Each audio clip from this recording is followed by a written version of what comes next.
On était en train d'évoquer la Sierra Leone avec donc ce début de la rentrée scolaire gratuite. C'est l'une des promesses de campagne du président Julius Maada Bio qui est donc rentré en vigueur à partir de cette rentrée des classes. Et on était justement, Vivien Tomi, sur la question même du manque à gagner, de ce que rapporte concrètement l'éducation en termes de revenus au pays.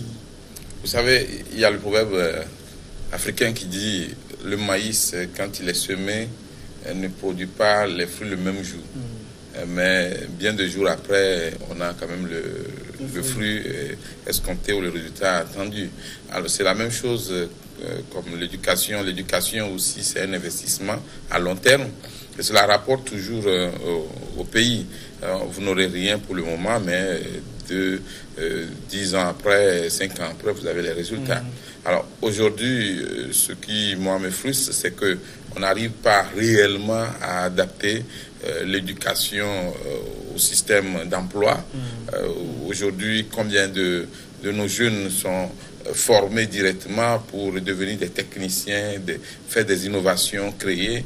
Et je crois qu'on essaie de bourrer un peu le crâne des enfants, mais on ne les dirige pas. La spécialisation traîne. Il faudrait arriver d'abord à un niveau avant de se spécialiser, alors qu'on pouvait changer de système et faire comme les autres pour effectivement mettre des jeunes sur le terrain qui pourront s'exploiter eux-mêmes, s'auto-employer ou travailler dans des usines de transformation, créer, innover. La technologie est là, on devait déjà l'intégrer à tout le système d'éducation.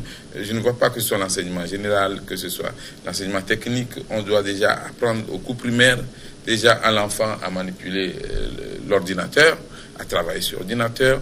On doit lui apprendre déjà ce que c'est que l'informatique, parce que aujourd'hui, on ne peut pas évoluer si on n'ajoute pas les technologies à la formation. C'est un problème intéressant, mais quand on a des écoles qui n'ont même pas de bibliothèque, ce n'est pas des ordinateurs qu'on aura. Oui, sauf qu'aujourd'hui, vous savez, avec l'évolution du monde, il y a même les bibliothèques numériques aujourd'hui.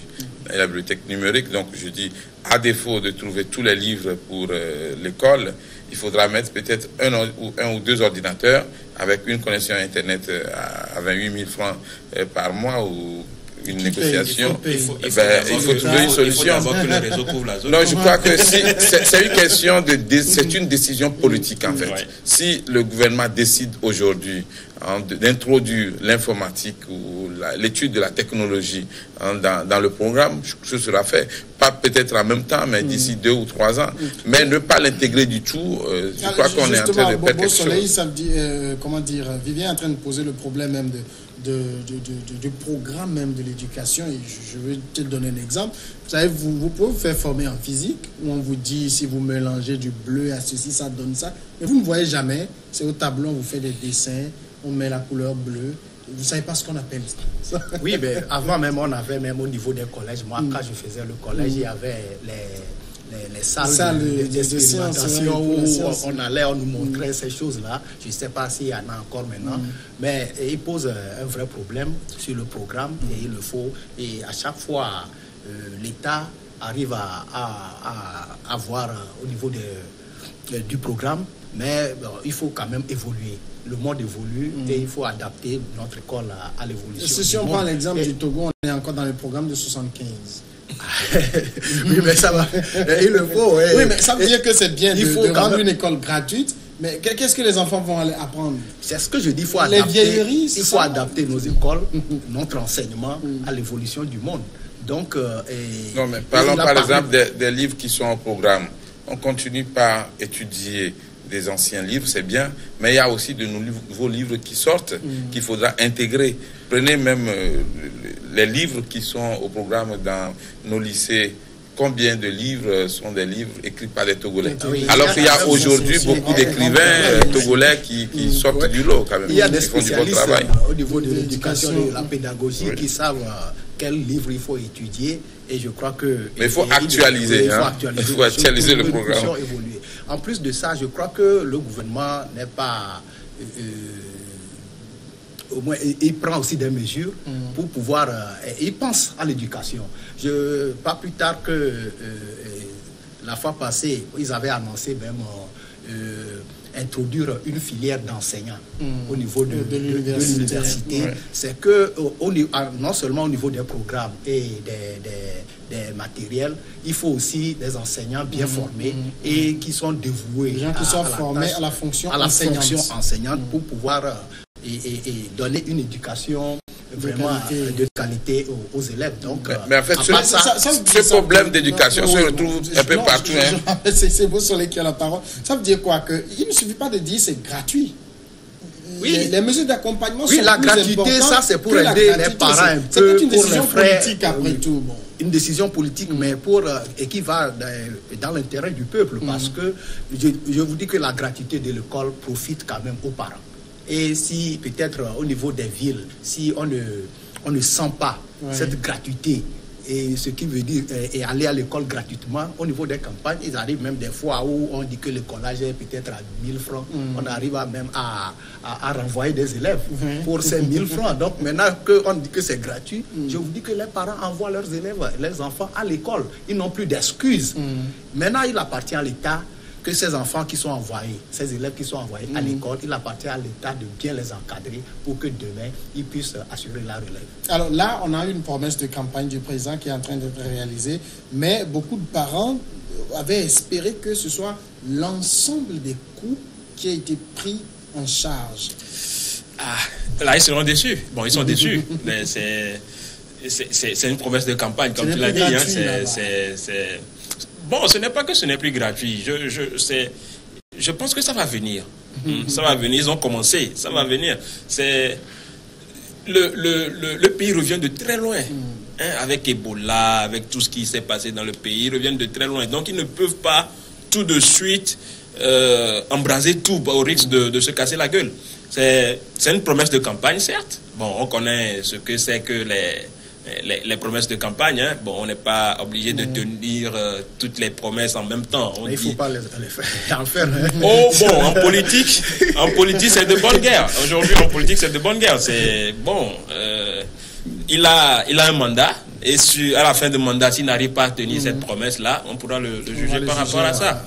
On va évoquer maintenant le Libéria. C'est un pays voisin de la Sierra Leone avec l'affaire de la disparition, tenez-vous bien, des conteneurs de billets de banque. On parle là de 55 milliards de francs CFA. Une enquête a été ouverte dans le pays sur la disparition donc, de conteneurs et de sacs remplis de billets de banque d'une valeur de 100 millions de dollars qui étaient destinés à la Banque centrale et dont on a perdu la trace. C'est le gouvernement qui a fait l'annonce. L'enquête a donc confirmé que le montant total de l'argent qui est porté disparu s'élève à 15 milliards de dollars libériens.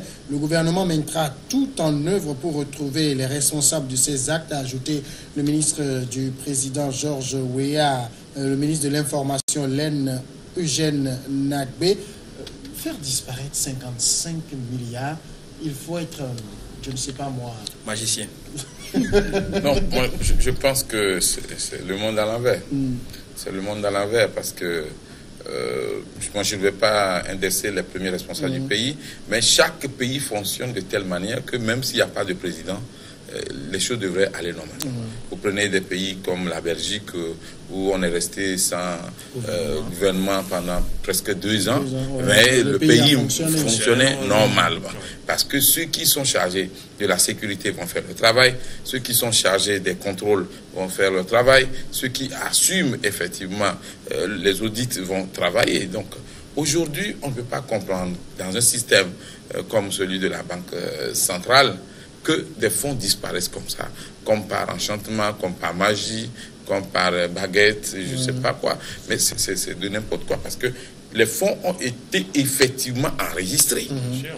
Et on connaît ceux qui avaient la charge de conduire ce fonds-là jusqu'au bon port, mais curieusement, après l'enregistrement, il y a une partie des fonds qui disparaissent. Ça ne s'explique pas, ça ne s'accepte pas.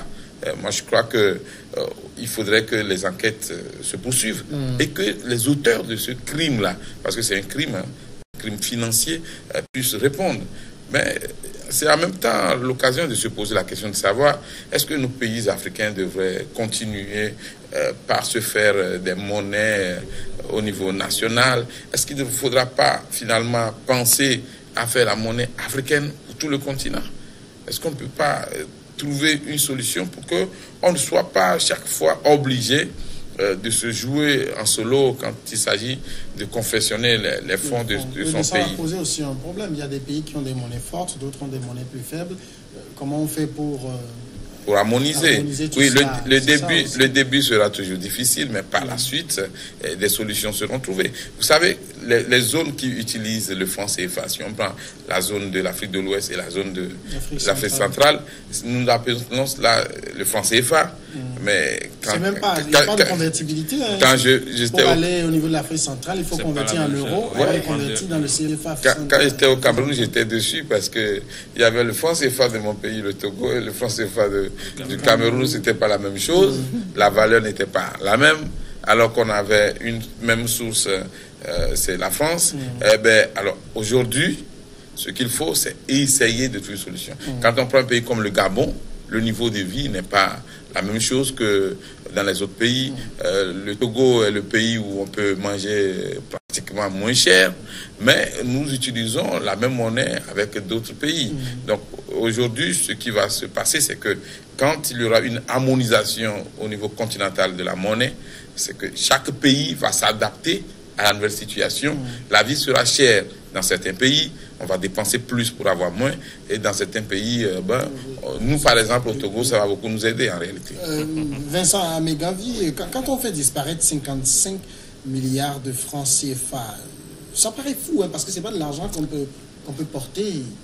Moi, je n'en revenais pas quand j'ai appris les fonds sont venus, il y en a qui sont arrivés par bateau, par avion, dans des conteneurs. Les gens ont détourné ces conteneurs. Les sous sont arrivés par bateau. Il y avait des conteneurs bien. Il y avait les gens ont réceptionné les sous. Moi, c'est tout simplement un braquage d'État, quoi. C'est le braquage d'État du siècle. Je pense que les gens ont profité de la transition, pas de la transition, mais du passage de la main de l'alternance, voilà, de John Sirleaf et George Weah. Parce que les enquêteurs ont des preuves que la nouvelle administration, la nouvelle autorité n'est pas impliquée. Oui, mais comment ça se fait que la nouvelle administration ne soit pas au courant de ça? C'est des fonds. Bon, on estime que la nouvelle administration n'a pas été informée de l'arrivée de ces fonds. C'était du temps d'Ellen Johnson Sirleaf. Oui, mais ça s'est continué jusqu'au temps de Weah. C'est pas des sous qui sont arrivés en une journée qui ont disparu en une journée. C'est des sous qui arrivent sur des périodes, sur une longue période et qui disparaissent. Comment ça se fait que des sous arrivent dans un pays, les gens sont censés recevoir ces sous, ils ne les reçoivent pas et on se tait, on ne dit rien. Bon. C'est maintenant qu'on découvre, après la disparition de cette fortune-là, qu'on découvre que il y a eu des gens qui sont partis. Les gens sont partis où avec ces sous? C'est de la monnaie, c'est de l'argent du pays. C'est pas le dollar où on peut utiliser dans plusieurs pays, mais c'est de l'argent local. Ils vont utiliser ça dans le pays. Et c'est des billets qui sont traçables. Maintenant, je pense qu'on va les arrêter. Bon Soleil. Oui, c'est déplorable. C'est déplorable. Et l'argent a disparu entre novembre 2017 et août 2018. Ils ont ciblé cette période-là. Et ils ont même, certains même précisent que c'est en mars même 2018 que l'argent dont il s'agit a réellement disparu entre le transfèrement du port et de la banque, du port à la banque centrale. Donc maintenant, je crois qu'ils ont quand même certains indices qui peuvent permettre à mettre la main sur les auteurs de cet acte. Et je crois qu'ils n'iront pas loin. Et George Weah, le président libérien, lui-même, il était furieux de ne pas avoir été informé.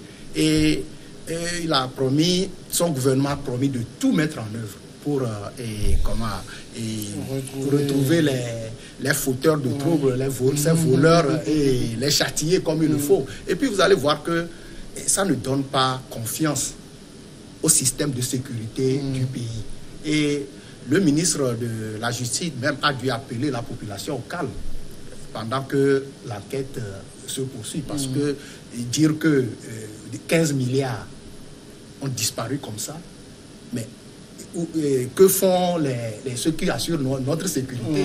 Et puis l'argent a été imprimé à l'étranger. Comme l'a dit le grand frère, mais il faut quand même qu'on trouve des systèmes où il ne faut pas transporter. Les gens qui savent que l'argent imprimé à l'étranger seront mis dans le conteneur et arriver au port. Tout ça là, ça ne permet pas de sécuriser l'argent. Et je crois qu'il y a même des systèmes, peut-être que ceux qui ont fait disparaître l'argent, et que nous sommes persuadés qu'ils seront, et on va mettre la main sur eux, mais peut-être qu'ils ont aussi des systèmes et que ce n'est pas la première fois qu'on fait disparaître l'argent comme ça, mais comme il y a eu maintenant une nouvelle administration et que peut-être les gens, on a changé même des gens au niveau à la tête des services de sécurité, que peut-être cette faille a été découverte. Donc, vivement que ces auteurs-là soient recherchés et retrouvés et châtiés comme selon les lois du Libéria. Ça va pas être facile quand même.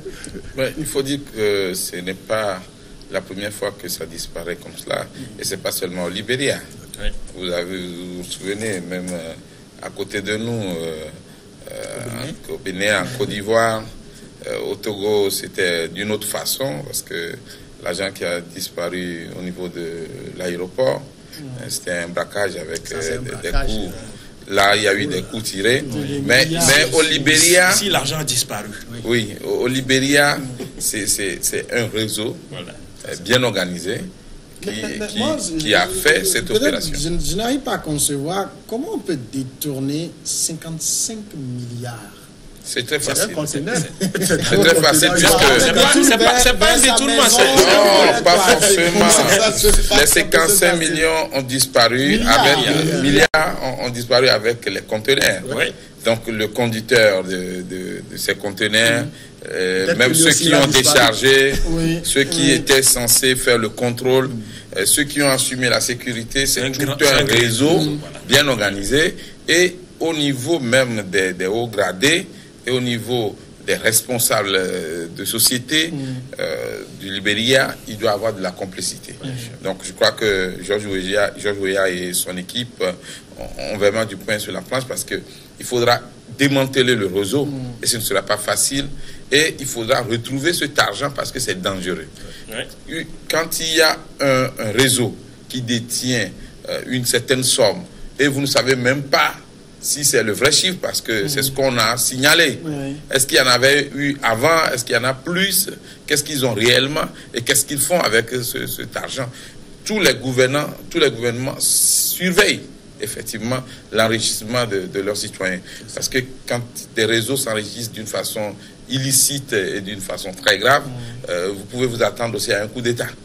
Parce qu'ils peuvent s'acheter les armes qu'il faut pour venir vous attaquer. Donc je crois que les pays doivent faire attention en Afrique pour ne pas laisser les gens faire ce qu'ils veulent. Faire disparaître une somme pareille, c'est montrer aux yeux de l'étranger qu'on ne surveille rien du tout. Et ça met en doute aussi votre politique au niveau des finances. Les partenaires auront du mal à injecter encore de l'argent dans le pays, sachant très bien que vous-même, ce que vous devez prendre pour mettre à disposition de votre population, ça disparaît comme on fait disparaître du pain de 50 francs. Ça n'a pas de sens. Et pour un jeune président comme Georges Weah, il doit tout faire pour taper sur la table et surtout retrouver les auteurs et retrouver aussi le fond. C'est dangereux pour toute la zone de l'Afrique de l'Ouest. Alors là, on a c'est plusieurs milliards qui ont disparu, mais ça pose un problème que Vivien Tomé posait au début. Notre monnaie, on sait qu'on n'en a pas. Le monopole s'est frappé ailleurs et ça nous est envoyé. Mais pourquoi, par exemple, on ne fait pas des maquettes? On a la planche ici, et on envoie les maquettes, et puis on imprime les billets chez nous. Parce qu'on éviter d'amener de l'argent par le port. Parce qu'on est toujours sous tutelle. Les Occidentaux doivent surveiller de près combien nous... En Afrique, Quand il demande à un Africain d'imprimer son argent, si tu lui demandes d'imprimer 10 francs, il va imprimer 1000 francs. C'est bon, c'est aussi notre... Oui, mais c'est pas aussi à confier à n'importe qui. Les États-Unis impriment leurs dollars. Bon, quand ces caisses sont vides, ils peuvent en imprimer autant qu'ils veulent. Oui, maintenant, ce n'est pas... Au fait, ce n'est pas... C'est aux populations, aux peuples africains de décider de ça. C'est à eux de dire qu'aujourd'hui, nous prenons conscience de cet état de fait, nous voulons imprimer notre argent nous-mêmes. C'est...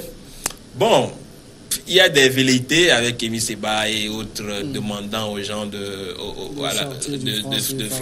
mais c'est pas la même chose. Aujourd'hui, on peut toujours rester dans le franc CFA, mais imprimer notre franc CFA chez nous. C'est une possibilité. Maintenant, c'est à nos dirigeants de conduire cette politique-là. C'est à nos dirigeants de demander, bien d'exiger qu'aujourd'hui, nous sommes indépendants. Ça fait déjà 50 et quelques années. Donc aujourd'hui, nous pouvons imprimer notre argent chez nous. Peu importe que ce soit le franc CFA ou une monnaie commune ou bien n'importe quoi. Il faut qu'on s'assume et qu'on demande aujourd'hui qu'on ait à imprimer nos sous chez nous pour éviter ce genre de situation. Bon Soleil, c'est possible, hein? Oui, c'est pas une question. C'est possible, mais c'est pas une question d'impression de l'argent chez nous ou ailleurs. Ce n'est pas en Afrique seule qu'on fait les transferts de fonds d'un point A à un point B. Ça se fait même en Europe. Il s'agit d'une question de sécurité. Donc, ce qui se pose comme problème au Libéria actuellement avec les 55 milliards, c'est une question de sécurité, de sécuriser l'argent. Vivian Tomi l'a dit, si on arrive à détourner l'argent facilement comme ça, c'est qu'on peut faire aussi le coup d'État facilement. Donc, c'est la sécurité qui est en jeu et il faut qu'on revoie cette partie pour dire que, par exemple, maintenant, l'argent physiquement même, comment transporter physiquement l'argent, les gens sont en train d'imaginer la monnaie virtuelle, tout ça pour éviter. C'est ce problème qu'on veut éviter. Et quand on imagine la monnaie virtuelle qui fait déjà ses preuves en Europe et qui arrive aussi en Afrique, je crois. Tout ça là. Donc, c'est une question de sécurité. Il faut revoir la sécurité du Libéria, surtout dans le domaine du transfèrement des fonds. Et ça, s'ils ne le font pas bien, c'est qu'on n'est pas au bout des peines du Libéria quand il s'agit de transfert d'argent. En tout cas, si on a pu détourner ça au Libéria, alors qu'on voit chez nous, je vais encore donner l'exemple du Togo, où quand on prend de l'argent pour envoyer à la Banque centrale, on voit tous les militaires lourdement armés. Ça ne vous passera même pas à l'idée de rêver de vous en approcher. Ils doivent venir à l'école de la sécurité monétaire chez nous. Oui, on peut dire que chez nous c'est mieux, mais ce n'est pas l'idéal, ce n'est pas le paradis non plus. Vous vous souvenez que une agence de Togocel a été effectivement braquée en pleine journée, alors que la voiture était là pour transporter effectivement de l'argent. Et les gens sont partis avec de l'argent. Et je pense que chaque pays a des problèmes de sécurité. Bon, chez nous, des fois même, on en fait un peu trop parce que pour une petite somme dans une voiture, on met assez de militaires avec des cagoules. Et puis, c'est ça plutôt qui émeute plus. Et puis, bon, je crois qu'il y a plusieurs manières de sécuriser l'argent. Moi, ce qui me fait peur, c'est que si les 55 milliards ont pu disparaître comme ça dans le pays, ça veut dire que aussi les djihadistes pouvaient attaquer le bateau et récupérer cet argent. L'avion, c'est plus difficile pour eux, mais le bateau, c'est très facile aujourd'hui. Vous savez, avec les pirates de la mer.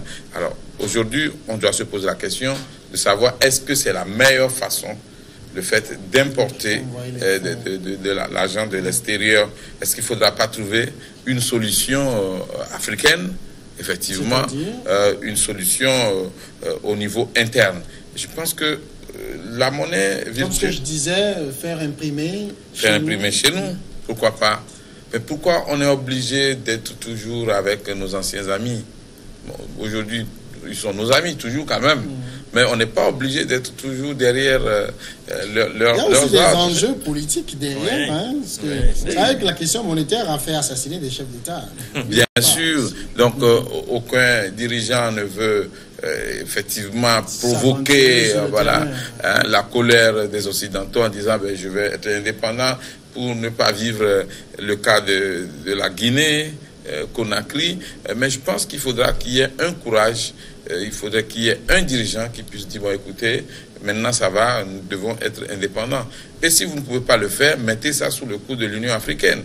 Que l'Union africaine, au cours d'une session, dise écoutez, nous devons envisager la création de la monnaie africaine et que cela ne soit pas juste un discours, mais qu'on aille vers la réalité. Vous vous souvenez quand on a transformé l'OUA en UA, il faut dire d'abord que c'est le Togo qui a eu la chance d'abriter le sommet en 2000 qui a conduit à ce changement-là sous le président Gnassingbé Eyadema. Alors, il faut dire qu'avant même 2000, des discours comme les discours de Bouteflika et autres avaient appelé à aller vers cette union africaine-là. Il faudrait que notre institution continentale prenne aussi la décision de régler le problème de la monnaie pour qu'on ne soit pas toujours à la traînée des autres. D'accord. On marque la pause maintenant et on reviendra après sur la République démocratique du Congo avec sa machine à voter.